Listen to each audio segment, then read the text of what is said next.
Hey, mais ce ne serait pas le premier Pagan Fact sur les sabbats païens? Si, c'est bien ça. Bienvenue dans Pagan Fact. Aujourd'hui, nous allons parler d'Ostara, la fête de Pâques chez les païens.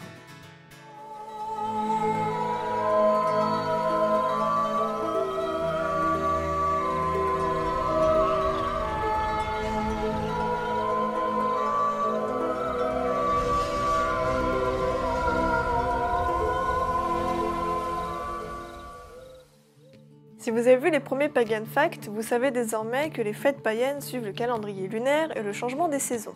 Il existe 8 rituels solaires que l'on nomme des sabbats, à la différence des 13 fêtes lunaires qui célèbrent les pleines lunes et qu'on nomme des zébats. Aujourd'hui, nous allons parler d'Ostara qui est le second sabbat mineur sur la roue de l'année. Ostara célèbre l'équinoxe de printemps, donc aux alentours du 21 mars chaque année. C'est le moment de l'année où les forces de la nature se réveillent après leur longue hibernation hivernale. Le nom d'Ostara vient de la déesse Eostre, divinité saxonne de la fertilité, qui donnera également Easter, donc Pâques en anglais. Au moment de ce sabbat, les heures du jour et de la nuit sont d'égale durée.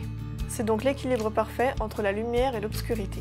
C'est un temps de renouveau, donc le bon moment pour entreprendre quelque chose, prendre des initiatives ou un nouveau départ. C'est également un temps propice pour s'occuper du jardin et commencer à semer, et ainsi en récolter les fruits plus tard, aussi bien métaphoriquement que littéralement. Certaines traditions, notamment chez les pratiquants de la Wicca, veulent qu'on se rende dans les champs le jour d'Ostara pour choisir au hasard des fleurs sauvages. Ensuite, en rentrant à la maison, on regarde la signification de ces fleurs, et la signification représenterait nos pensées et nos émotions les plus intimes. À cette occasion, les païens célèbrent le culte de la déesse de la fertilité, nommée différemment selon les croyances. C'est également le moment de vénérer le dieu solaire, ou l'homme vert, dans de très anciens cultes païens. Il est associé au soleil et à la nature et renaît en ce jour d'Ostara. Il faut savoir que chez les païens, la vie est un cycle qui dure une année. Lors de ce cycle, le dieu naît, vit et meurt. Le dieu solaire étant une figure très importante chez les païens, Ostara est le moment d'en célébrer la résurrection.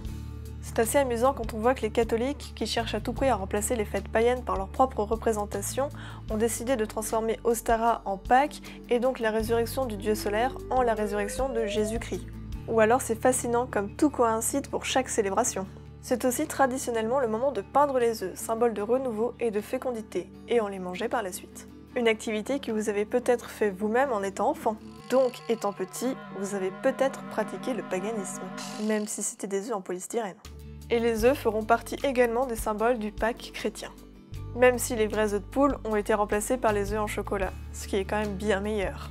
Les animaux symboliques du printemps et donc d'Ostara sont les lapros, les canetons et les poussins. Mais aussi le lièvre étant lui-même symbole de fertilité et un ancien symbole de la lune. Il est maintenant devenu le très célèbre lapin de Pâques qui vient cacher les chocolats dans vos jardins.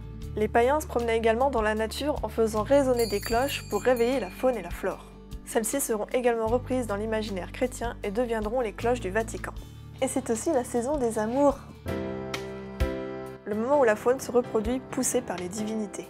On célèbre la vie renouvelée, les oiseaux et les insectes qui commencent leur balai, les fleurs qui repoussent en embaumant l'atmosphère, et les couleurs vives du printemps qui viennent remplacer la morosité de l'hiver.